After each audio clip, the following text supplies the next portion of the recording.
Welcome to the Point. In Washington, the new session of Congress got off to a shaky start. Republicans, with a thin majority, struggled to get enough votes to put Kevin McCarthy in the Speaker's office. After more than a dozen votes, the California representative finally was victorious, and the organization of the 118th Congress has begun. It started, but it's not completed, so work in the lower chamber is not moving along as quickly as some would like.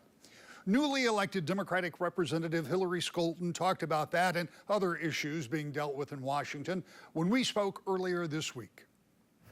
Representative, let's talk about these first few days in office. And there are two things I want to talk about. The first thing I want to talk about is the process of selecting a speaker, because we know it was unusual. It goes back to the 1800s. But on the other hand, we also know with a narrow majority and divisions with a narrow majority and divisions within that majority, we might not have been terribly surprised. Give me your take. It was the first time you'd been through that process, at least as a member. It was certainly a historic way to start this brand new Congress. We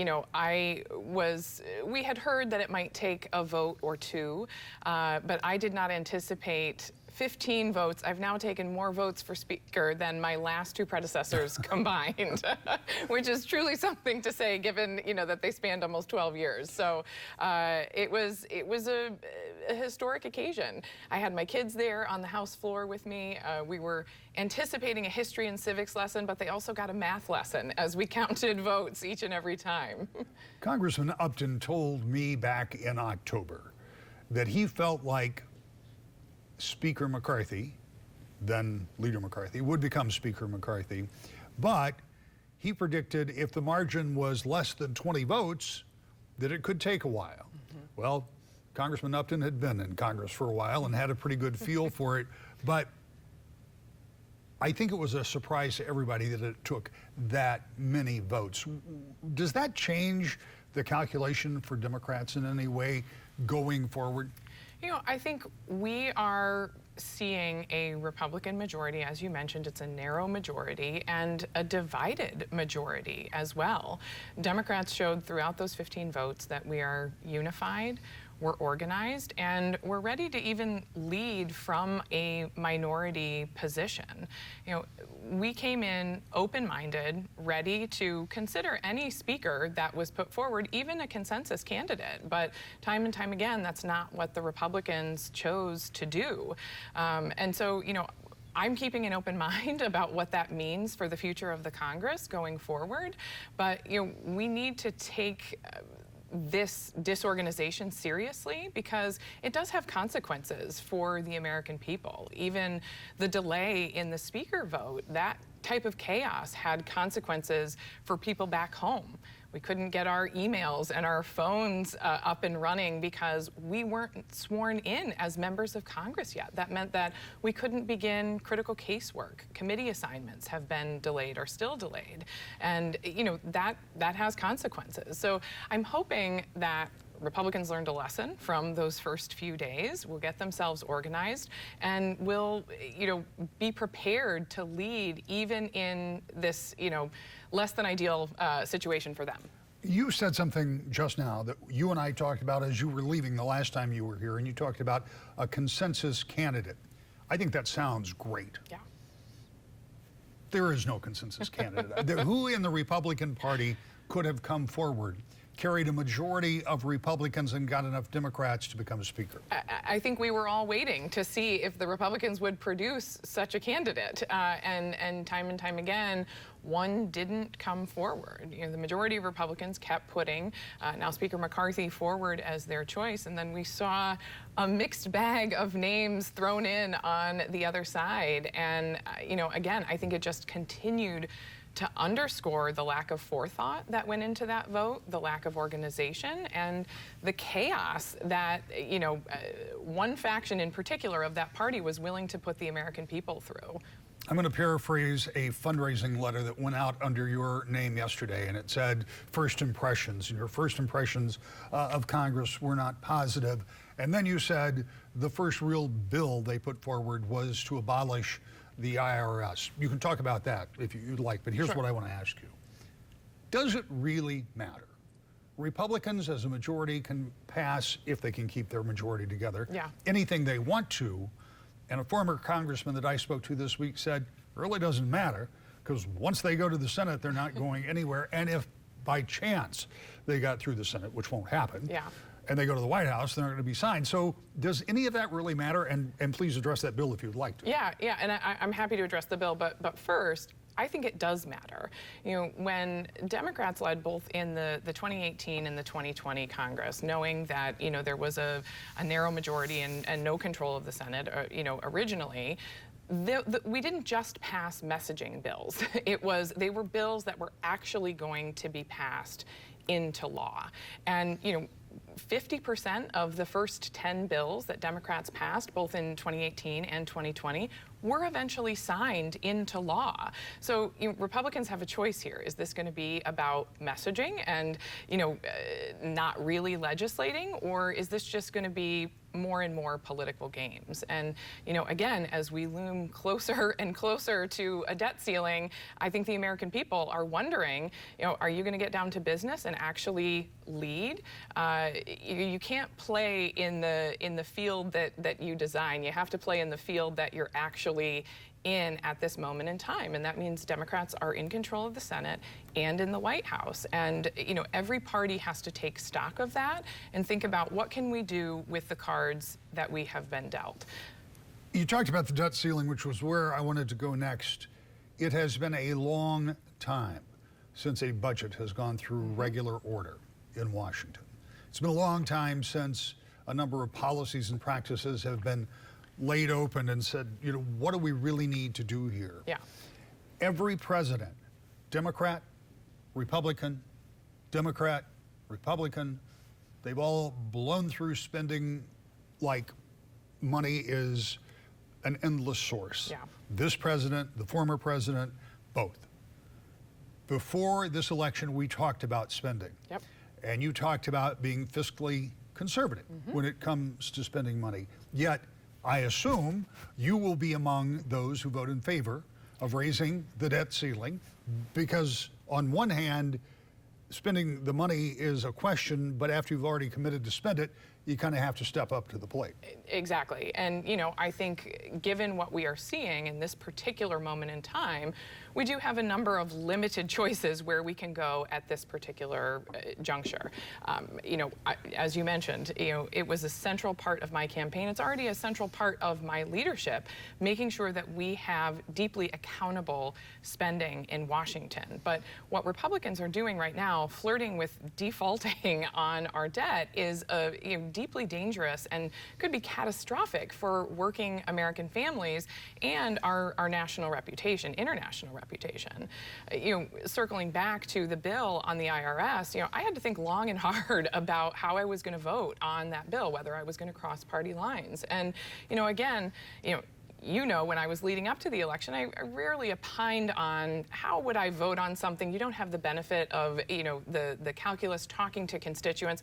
I did have that this time. And looking at the details of what that bill would have done, who would have benefited, large corporations, the ultra wealthy, and who would have been hurt, American families. You know, we are seeing massive aging out of IRS personnel right now in order to make sure that working families, small businesses get their tax refunds on time, in order to make sure that we are collecting the taxes that are owed to the American people.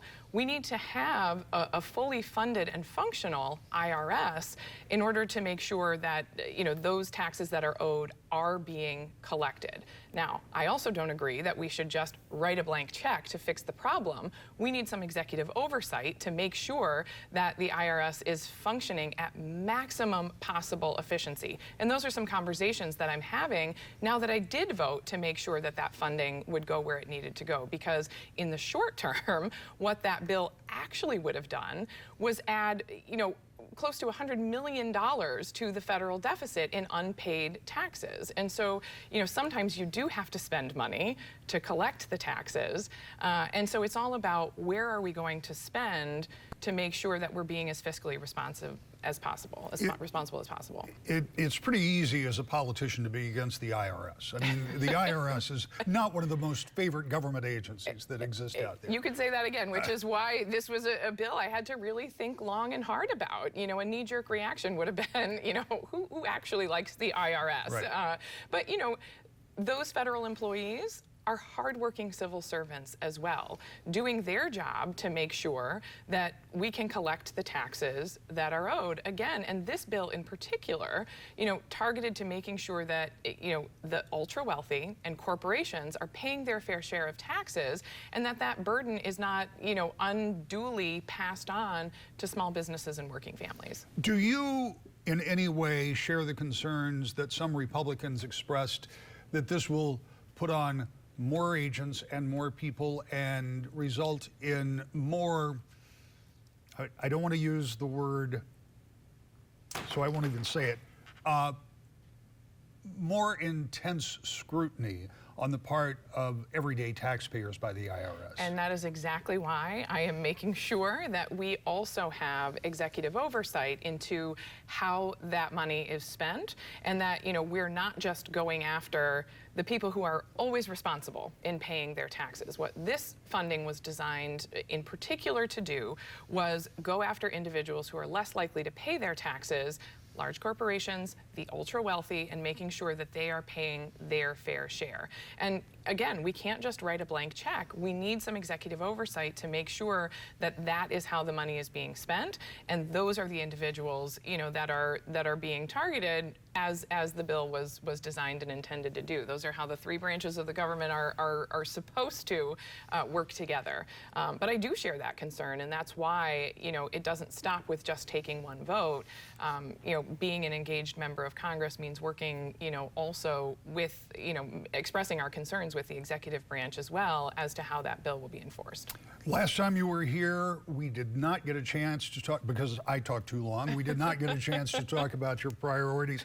In the 2 or 3 minutes that we have left, now you're there, you have your office, everything is kind of sort of settled. Sure. As far as this term goes. What are some of the things, understanding you're in the minority, that you would like to pursue that pertain either to your own personal preference in priorities or things for your district? Yeah, absolutely. I'm happy to talk about it. So, you know, the next thing that we'll be doing as a Congress is assigning where individuals will go in terms of their committees, our committee assignments. We're already, you know, starting to see the Republicans go first. They're in the majority. Those committee assignments are handled. We feel that, you know, in the next week or two, we'll be able to start getting Democrats on select committees. My two priorities for committee assignments stem from where the most need is here in West Michigan, and that is transportation and infrastructure and small business. We are seeing unprecedented growth here in West Michigan. We know the state of Michigan as a whole is actually losing population, right? We lost a congressional seat this year for that reason.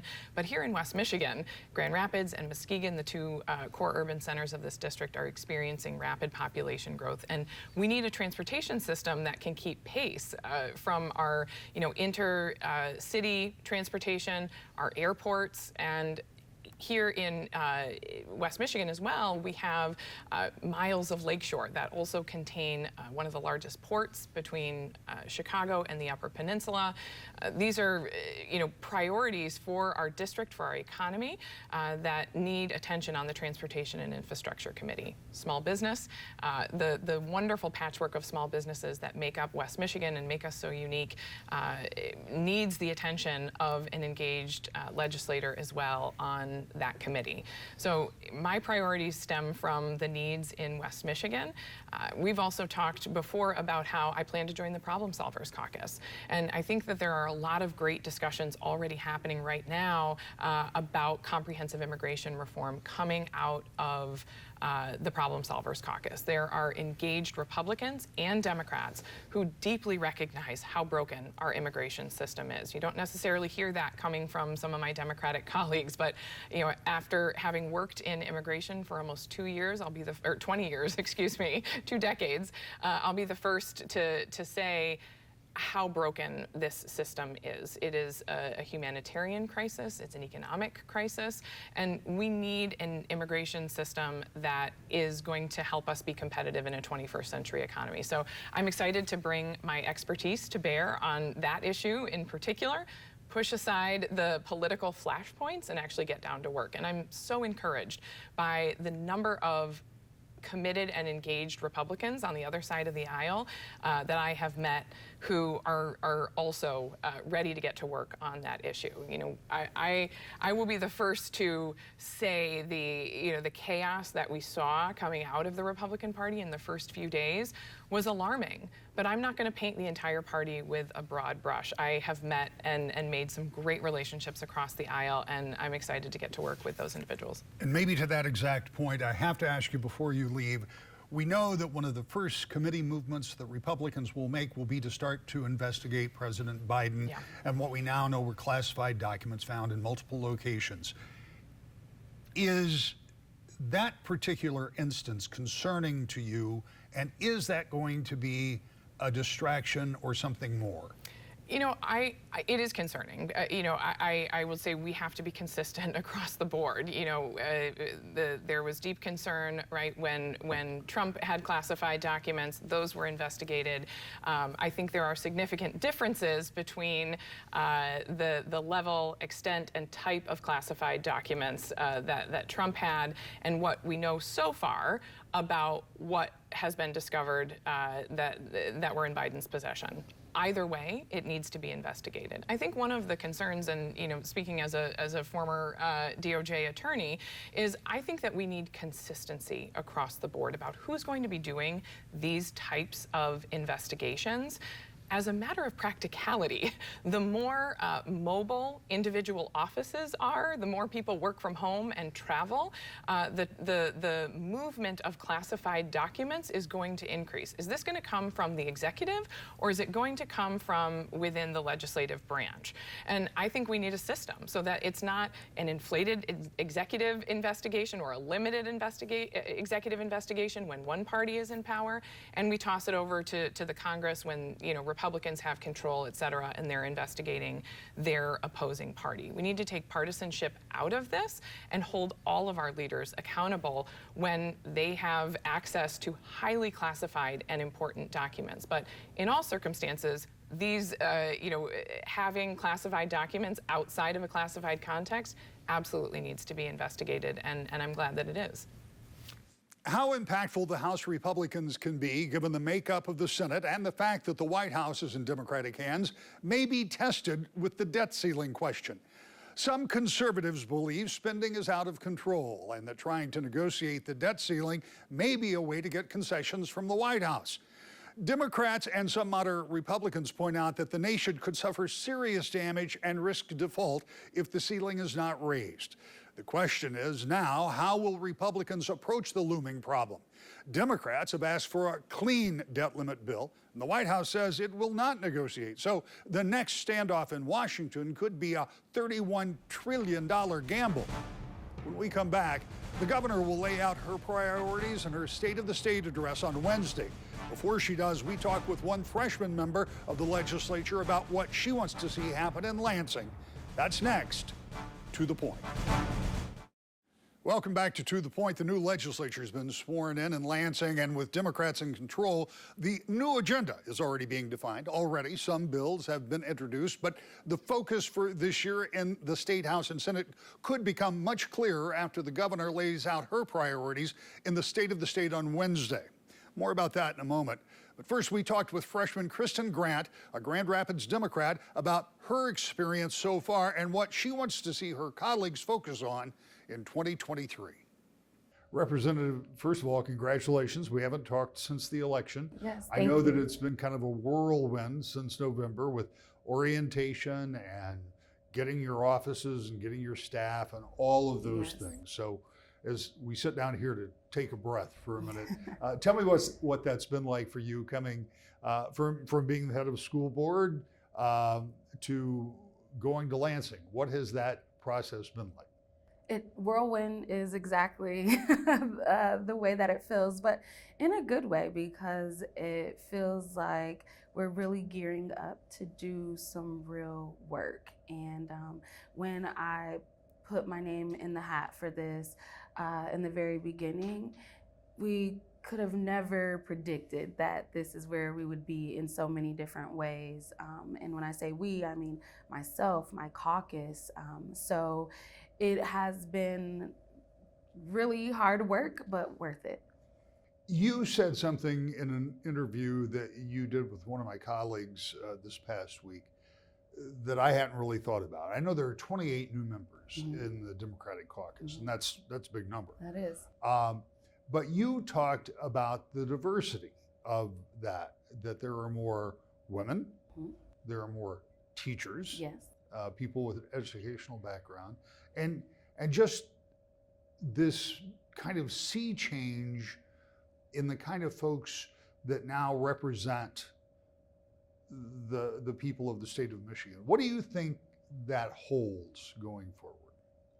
Well, I can just say from my experience, 6 years on the school board, spending 6 years going to the Capitol, Lansing and DC, and really lobbying about the things that affected kids the most, and speaking to people who are wonderful individuals, but when we're talking about the issues, they weren't connected.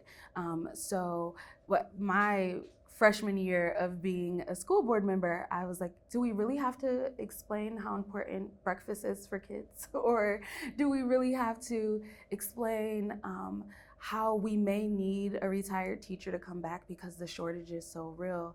And they were like, yes, you really need to explain these things. Now you have, for the first time in decades, someone who was a former teacher heading some of the educational committees, right? So what that is going to reflect when people are saying what's important to education, he's been there. And you'll see that across the board. One of the things that, as a reporter, I wonder about is the agenda. And I know, and again, you pointed out you don't speak for the caucus, but what are some of those things that you would like to see on the agenda, even if perhaps they don't boil to the surface right away? Because in many ways, there are 40 years of pent up ideas and priorities that haven't been dealt with. So I'm sure you and your caucus have had a lot of discussions about this. Absolutely. So overall, what I want to see on the agenda is things that actually trickle down to, more than trickle, but that actually touch people's lives, their everyday lives. We've seen big dollars come to Grand Rapids and go to big initiatives, but when we're talking about my district, the southeast side of Grand Rapids, those people didn't necessarily feel those things. I want to do things that they feel in their everyday life that help to improve their quality of life. And I think that the caucus in the House and the Senate did a great job of that by announcing our first 6 bills. So we talked about repealing the retirement tax. That's something that was really hurting people every day. We talked about increasing EITC. That's huge, putting dollars back into people's pockets. And I want to see a continuance of that. What are large things that we can really do to repair the public education system? What are ways that we can make sure that people are not only working, but working jobs that have a career, like they have a span to them, and are paying them living wages. So I think those are things that you will see the caucus really focusing on. I'll be back with a final thought, to the point. The State of the State is this Wednesday, and I'll be in Lansing to bring you the highlights and get reaction. I'll see you then and next week, to the point.